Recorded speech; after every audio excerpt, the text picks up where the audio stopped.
धीरे धीरे छोड़ते चले गए। जब इसका उपदेश किया जाता है कि भाई घरों में करना चाहिए, होना चाहिए, दैनिक करो, दैनिक नहीं तो पाक्षिक करो, पाक्षिक नहीं तो साप्ताहिक, पाक्षिक और महीने में ही कर लो, और बिल्कुल ही गए गुजरे हो तो कभी साल में वैवाहिक वर्षगांठ तो आती ही होगी, उस समय कर लो, जन्मदिन पे कर लो, बहुत सारे अवसर हैं। लेकिन जिनको जो काम नहीं करना होता वे बहाने ढूंढा करते हैं, और जिनको जो काम करना होता है वे उपाय ढूंढा करते हैं। जब इतने बढ़िया काम का उपदेश किया तो बहाने 50 आ जाएंगे। इतनी महंगाई में जी घी कहाँ से आएगा, अब पति देव ने घी का डिब्बा ला के रख दिया, अब कहेगी अब समीदा कहाँ से आएगी, अब ससुर जी बाहर जाते थे सुबह सुबह, वो भी क्लीन करके ले आए लो। अब बहाने पे बहाने चलते कि जी छत काली हो जाएगी, रोज रोज करेंगे। अब घर की छत काली होने का वो डर लगने लग गया। इतना पवित्र कर्म है, इस पवित्र कर्म में भी बहाने ढूंढ लेते हैं, करने वाले उपाय ढूंढते हैं।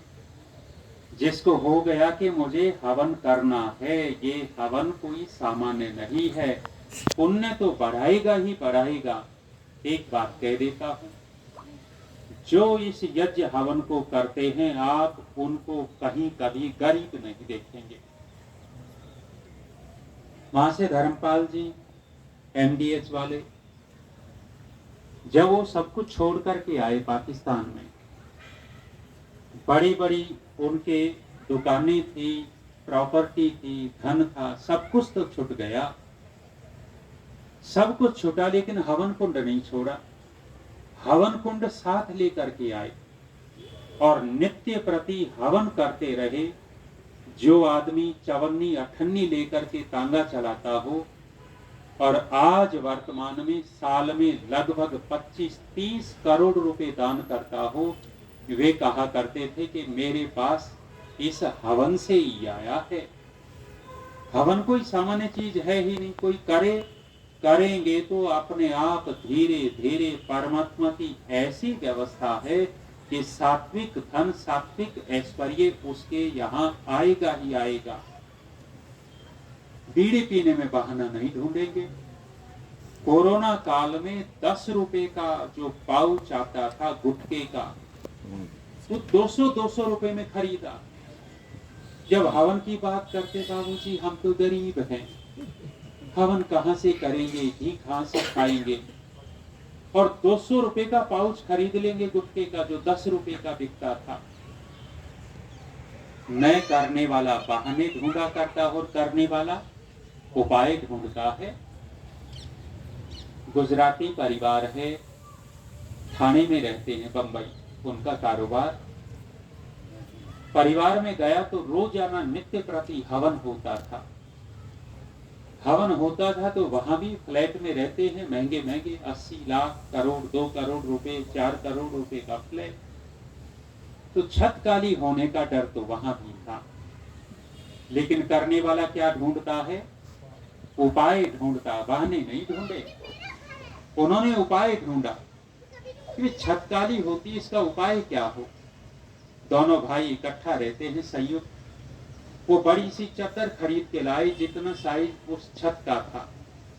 चादर खरीदी, 1-1 फीट की झालर उसके चारों ओर सिलवा दी, छत के ऊपर चारों कोनों में हुक गाड़ दिए, चादर के चारों कोनों में रस्सी बांध दी।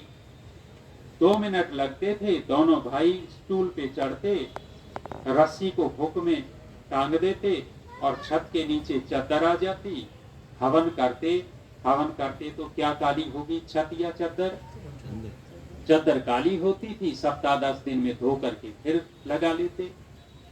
करने वाले उपाय ढूंढते हैं, और ये पवित्र कर्म, इसके कहीं न कहीं उपाय ढूंढते रहो कि मुझे श्रेष्ठ कर्म करना है। जब श्रेष्ठ कर्म करेंगे तो परमात्मा भी श्रेष्ठ बुद्धि देंगे और उपाय बनते चले जाएंगे, और इसमें खर्चा नहीं दिखेगा।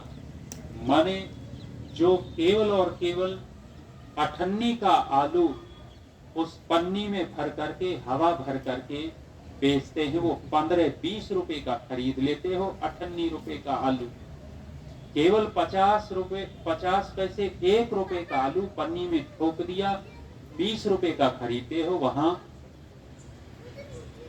नहीं दिखता कि जी खर्चा हो रहा है, लेकिन 2 चम्मच गागनी में घी चला जाए तो क्या कहते हैं, खर्चा करते हो इतनी महंगाई में।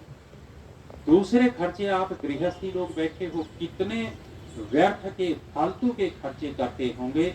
यदि आप उस फालतू के खर्चे का आधा भाग भी हवन में लगाने लग गए, आपका दैनिक हवन बड़े आराम से होने लगेगा।